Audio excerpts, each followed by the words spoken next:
Oke, 3 best komen sejauh ini ya. Ini yang pertama.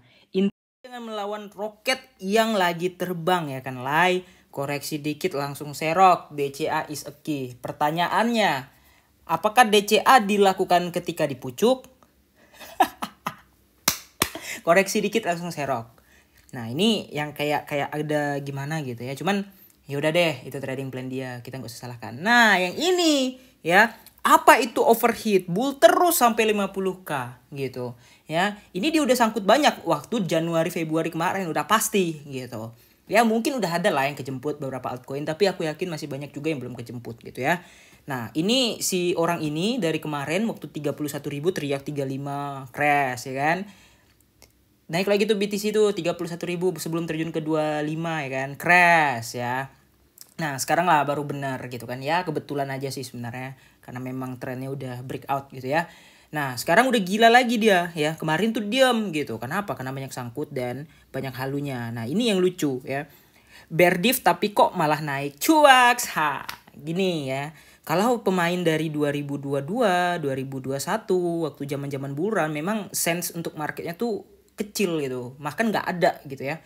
Cuman taunya beli tunggu naik gitu. Wah, maaf, kripto itu bukan kayak gitu. Kripto itu complicated. Ada manipulasi, ada market cycle dan segala macam gitu ya. Ilmu yang kayak gini ini udah pasti inilah ya, di bawah rata-rata lah, di bawah 30% lah ya. Main kriptonya cuma tahu wah, beli naik gitu doang ya. Dia cuma bisa buat uang di bull run atau di bullish ya. Ketika market bearish dia nggak bisa ngapa-ngapain, diem gitu ya. Nah, ingat guys, aku udah bilang kemarin DCA itu waktu market crash dan ketika altcoin kemarin berada di dalam ya. Nah, aku udah panen guys ya. Aku udah panen nih JP nih ya. Kalian bisa lihat ya sinyal-sinyal aku tadi malam. Nah, LDO nih, ini invalid lah ya. Nah, bahkan si apa namanya nih si ETH ya. Tadi malam scam pump ya. Aku short di pucuknya. Di sini aku short ya. Di 90-an ya. Nah, kenapa? Ya karena aku udah tahu ini hanya manipulasi. Memang breakout, memang bisa di long juga. Tapi ya BTC-nya udah manipulasi, udah kelihatan banget gitu ya. Jadi kalau kalian lagi di market terus kalian ngelihat sesuatu yang naik secara tidak wajar meskipun udah ada indikasi bear div, rising with segala macam, kalian malah senang, itu goblok namanya ya. Yang paling pintar adalah berhati-hati. Ya, ibarat kayak gini ya. Kalian tahu motor ini tuh rusak, tapi kalian pakai jalan, apa kalian nggak was-was di tengah jalan tiba-tiba meledak, tiba-tiba nggak mau hidup gitu ya? Itu logika sederhananya aja. Market udah menunjukkan gejala yang nggak sehat, udah bear div, udah overheat tapi masih naik, kalian masih teriak-teriak bullish, itu kan stupid gitu ya. Ya, di mana sense marketnya gitu ya? Aku lebih terhormat SL di resist daripada aku ngelong atau ngebuy di resist. Lebih terhormat. Kenapa? Diajarin aku dari dulu. Waktu aku masih 17-18 tahun aku diajarin. Ya, jangan pernah FOMO ketika market berada di resist. Atau jangan pernah FOMO ketika market mau turun. Ya, koreksi, ingat. Setiap kenaikan yang hebat itu ada angka Fibonacci-nya. Ya, ingat. Kenaikan yang tinggi maksudnya ya, ada angka Fibonacci-nya.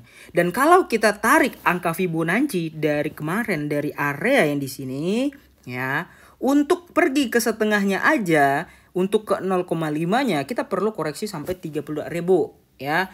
Nah, itu sampai setengahnya. Ya anggaplah let's say lah kita bakal ke sini dulu lah ke 35.200. Itu altcoin udah terjun parah ya. Sekarang aja altcoin ini udah terjun kurang lebih sekitar berapa persen ini altcoin ya? Udah dalam lah untuk altcoin ya, udah sekitar 5% sampai 10% gitu ya. Ingat ya, sesuatu yang nggak sehat itu jangan dibanggain ya. Ini lucunya orang ini udah tahu bull trap masih teriak-teriak gitu kan ya. Anak SD yang baru main kripto juga dia bakal profit tuh ya. Kita kasih uang anak SD, kita kasih uang dia 100 juta, bisa jadi 200 juta di bull run ya. Dia beli asal-asal pun naik gitu ya. Tapi apakah skill kita cuma sebatas menganalisa market yang lagi naik? Ya semua orang juga bisa bos ya kan. Nah kita harus rasional lah, harus berpikir this is market gitu. Gimana caranya kita bisa counter, kita bisa menjadi smart people yang tahu ini, wah ini manipulation, wah ini stage akumulasi, wah ini stage segala macam ya. Aku sih udah serok guys dari bawah banget kemarin waktu crash itu.